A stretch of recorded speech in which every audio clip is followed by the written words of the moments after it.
अच्छा स्वास्थ्य पाना सभी के लिए एक बहुत बड़ा काम है, मुझे लगता है आज के समय में, क्योंकि हम आलसी होते जा रहे हैं और हमारी इन्हीं आदतों की वजह से, सिर्फ हमारे आलसपन की वजह से, क्योंकि हम कोई फिजिकल एक्टिविटी नहीं करते हैं या हम कोई परिश्रम नहीं करते हैं, हम पसीना नहीं बहाते हैं, जिसकी वजह से हमारे भारतवर्ष में ही नहीं, इनफैक्ट पूरे वर्ल्ड में हर दूसरा या तीसरा आदमी मेटाबॉलिक सिंड्रोम का पेशेंट होता जा रहा है। जैसा कि हम जानते हैं कि जब भी हम कभी बाहर निकलते हैं तो अगर व्यक्ति को हम देखें तो हर दूसरा तीसरा आदमी या तो वो बीपी का शिकार होता है या तो वो डायबिटीज का शिकार होता है या किसी ना किसी तरह उसको कोई मेटाबॉलिक डिसऑर्डर्स होती ही रहती है। तो चलिए आज इसी पर थोड़ा सा रोशनी डालते हैं कि क्या होता है मेटाबॉलिक सिंड्रोम। नमस्कार दोस्तों, मेरा नाम डॉक्टर शैल सिंह है। मेरे go green life style channel में आपका स्वागत है।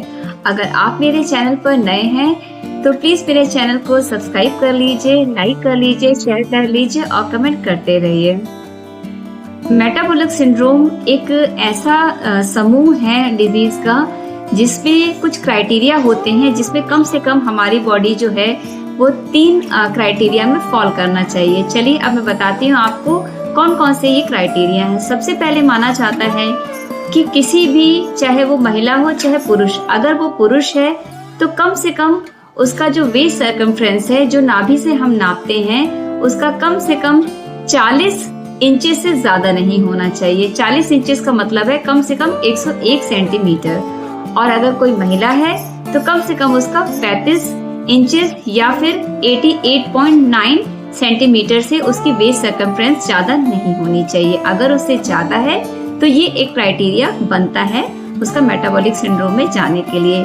दूसरा क्राइटेरिया ये कहता है कि जो हमारा लिपिड प्रोफाइल में ट्रिग्लिसराइड्स होते हैं, जिसे हम टीजीवी शॉर्ट फॉर्म में कहा जाता है, वह 150 mg/dl से ज्यादा नहीं होना चाहिए। अगर किसी भी व्यक्ति का जो टीजी है वो फास्टिंग जब हम उसे करते हैं, अगर वो 150 से ऊपर आता है तो वह भी एक पैरामीटर बन जाता है अपने आप ही कि इसमें मेटाबॉलिक सिंड्रोम में आप फॉल कर रहे हैं। चलिए जानते हैं कि तीसरा इसका क्राइटेरिया क्या है। तीसरा क्राइटेरिया है जो होता है वो एचडीएल कोलेस्ट्रॉल होता है।